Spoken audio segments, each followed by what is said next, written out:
दोस्तों, किसानों को लेकर लगातार एक खबर फैलाई जा रही है। एक वीडियो जो है वो जोरों शोरों से फैलाई जा रही है और वो जो वीडियो है बताया जा रहा है कि वो पंजाब के किसानों का ही वीडियो है और वो पंजाब के बड़े नेता का वीडियो है। उस वीडियो में वो नेता कहते नजर आ रहे हैं कि क्योंकि प्रधानमंत्री नरेंद्र मोदी जी का ग्राफ ऊपर जा रहा था, इसलिए किसानों ने जानबूझकर एक किसानों के गुट ने यह आंदोलन छेड़ा, जानबूझकर आंदोलन छेड़ा ताकि वो ग्राफ नीचे आ सके।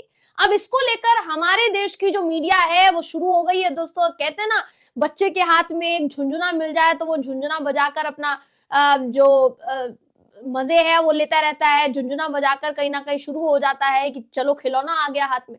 वही एक खिलौना हाथ लग गया है हमारे देश की गोदी मीडिया के, ऐसा लग रहा है। दोस्तों, इस खबर को इतनी धारदार तेज रफ्तार में फैलाया जा रहा है कि बस पूछिए मत। कांग्रेस के मीडिया सेल प्रभारी हैं पवन खेड़ा, उन्होंने बाकायदा इस पूरे मामले पर एक पत्रकार के सवाल का जवाब दिया और ऐसा जवाब दिया दोस्तों कि पत्रकार की बोली फिर दोबारा फूटी नहीं। मैं आपको इस खबर में बताऊंगी कि उनसे क्या सवाल किया गया था और पवन खेड़ा ने सवाल का जवाब कितना माकूल दिया। दोस्तों नमस्कार, मेरा नाम है जयंती झा और आप देख रहे हैं social news. Pawan Khera press conference कर रहे थे। बताया जा रहा है कि ये जो प्रेस कॉन्फ्रेंस है अमूमन इलेक्टोरल बॉन्ड्स को लेकर हो रही थी। इलेक्टोरल बॉन्ड्स पर क्या कुछ कांग्रेस ने कहा है ये भी आगे आपको बताने का प्रयास करूंगी दोस्तों, मगर उससे पहले आपको बिना देर किए किसान आंदोलन को लेकर जो बातें कही जा रही है उस पर थोड़ा सा गौर फरमा देते हैं, थोड़ा सा ध्यान दिलवा देते हैं। देखिए, सुप्रिया भारद्वाज है, पहले पत्रकार रही हैं, आज तक की पत्रकार रही हैं और अब बताया जाता है कि ये किसी भी चैनल से जुड़ी हुई नहीं है। इन्हीं सुप्रिया भारद्वाज के बारे में भी अगर बात की जाए तो सुप्रिया भारद्वाज जो है राहुल गांधी की प्रेस कॉन्फ्रेंस को लेकर इन्होंने एक बहुत बड़ा खुलासा किया था कि आज तक ने इनसे कहा था, उनके खुद के चैनल ने इनसे कहा था कि कांग्रेस की प्रेस कॉन्फ्रेंस में जाकर जबरदस्त ऐसे ऐसे सवाल पूछो जिससे कि वो फंस जाए। कुछ भी करके सवाल जो है पूछने हैं, ऐसे सवाल पूछने हैं कि वो फंस जाए, ऐसा आरोप इन्होंने लगाया था, ऐसा कहा जाता है। अब सुप्रिया भारद्वाज के बारे में यहाँ बात नहीं है। सुप्रिया भारद्वाज ने जो ट्वीट किया है बात उसकी है। वो कहते हैं कि सवाल ग्राफ पर था लेकिन जो जवाब पवन खेड़ा जी ने दिया उसका सूत्र लोक में खलबली मच गई है।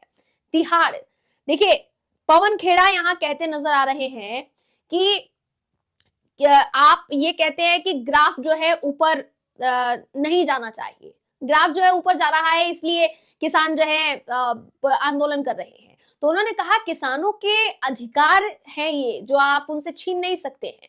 अगर वो आंदोलन कर रहे हैं तो वो एक अधिकार के तहत आंदोलन कर रहे हैं। आप उनसे ये नहीं कह सकते कि आप आंदोलन नहीं कर सकते हैं। अगर वो मोदी सरकार को वोट दें तो वो बहुत अच्छे है, लेकिन मोदी सरकार को वोट ना दें और मान लीजिए वोट दे भी तो उनको ये पूछने का अधिकार नहीं है कि भाई हमारे लिए आप क्या कर रहे हैं और क्या नहीं कर रहे हैं। पवन खेड़ा ने दोस्तों ये सब कुछ कहा।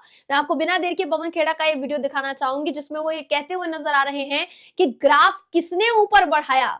उसमें पहली बात तो मीडिया की भी भूमिका है, किसने ऊपर बढ़ाया ये एक एक की जांच हो जाए ना तो अभी पता चलेगा कि सबके सब तिहाड़ में नजर आ रहे हैं। ये अभी तक का सबसे बड़ा बयान पवन खेड़ा की तरफ से आया। दोस्तों बिना देर के दिखाती हूँ आपको, वीडियो देखिए आप।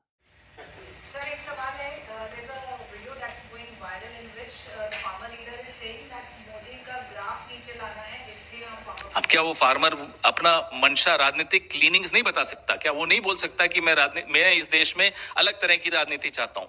किसान बोल दे कि मुझे मोदी को हराना है तो वो देशद्रोही हो गया? कमाल है साहब। 2014 में तो आप में से कई लोग बोलते थे कि हमें कांग्रेस को हराना है, तो हमने तो आपको देशद्रोही नहीं कहा था। उसमें क्या हो गया? किसान का हक नहीं है क्या? वो वोटर नहीं है क्या? मोदी जी को वोट दे तो वो हिंदुस्तानी है, देश प्रेमी है, देशभक्त है। मोदी जी के खिलाफ बोले तो वो देशद्रोही है। ये किस तरह की व्यवस्था ला रहे हैं साहब? सर, ये प्रोटेस्ट मोदी जी का ग्राफ नीचे लाने के तो करना चाहते हैं लोग, क्योंकि ये ग्राफ बहुत ही आर्टिफिशियल ढंग से ऊंचा किया गया है बॉट्स के माध्यम से। सोशल मीडिया में किस तरह से इस ग्राफ को ऊंचा रखा जाता है हम भी समझते हैं, आप भी समझते हैं। आर्टिफिशियल इंटेलिजेंस का दुरुपयोग हम भी देख रहे हैं, कौन क्या क्या कितना कितना कर रहा है। वक्त आने दीजिए, कई लोग तिहाड़ में होंगे। सुन लीजिए ये ग्राफ कैसे ऊपर रखा जाता है। अब आप सुन लीजिए, क्योंकि उसमें आप सब भी भागीदार हैं, आपके जो मालिक हैं वो भी भागीदार हैं। कैसे उन पर दबाव होता है, उन पर किस तरह की व्यवस्था होती है, आपस में किस तरह की लेन देन होती है कि वो ग्राफ ऊपर रखा जाए। कौन है हिरेन जोशी? मैं फिर पूछता हूं, क्यों आप लोगों को एसएमएस भेजते हैं? वो क्यों व्हाट्सएप मैसेज आते हैं आपके एडिटर्स के पास, हिरेन जोशी के? ये ग्राफ ऊपर ऐसे रखा जाता है। तो अगर कोई इस ग्राफ को सही मांगों को लेकर सड़क पर उतर रहा है नीचे लाने के लिए, तो क्या गलत है? ये ग्राफ ऊपर ही रहेगा और आर्टिफिशियली रहेगा। क्यों? हेडलाइन मैनेज की जा रही है जिस देश में, वहां आप कहते हैं कि ग्राफ ऊपर क्यों नहीं रहना चाहिए।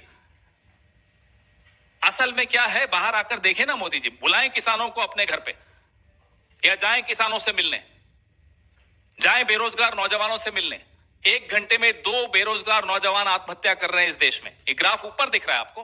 तो जैसा आपने वीडियो में देखा, पवन खेड़ा आक्रामक अंदाज में, नाराज अंदाज में मीडिया को लपेटे में लेते हुए नजर आए।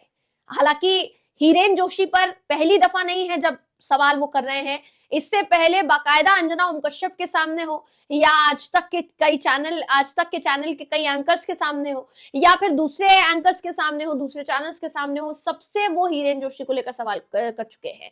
आरोप पवन खेड़ा हमेशा से लगाते आए हैं कि भारतीय जनता पार्टी से जुड़े हिरेन जोशी जो है, इनका कॉल जाता है तमाम मीडिया चैनल्स को, बताया जाता है सुबह सुबह कि भाई कौन सी खबर करनी है और कौन सी खबर नहीं करनी है, और उसके बाद एजेंडा चलाया जाता है, एंगल निकाला जाता है। ऐसा आरोप पवन खेड़ा कई बार लगाते आए हैं दोस्तों। अब दोबारा उन्होंने इस प्रेस कॉन्फ्रेंस में हिरेन जोशी का जिक्र कर दिया। तो कुल मिलाकर ये कहा जा सकता है कि बीजेपी को तो अभी तक लपेटे में लिया जा ही रहा था, अब गोदी मीडिया भी लपेटे में आने लगी है दोस्तों। इस बात से आप कितना सहमत है और कितना नहीं, ये हमें कमेंट करके जरूर बताइएगा।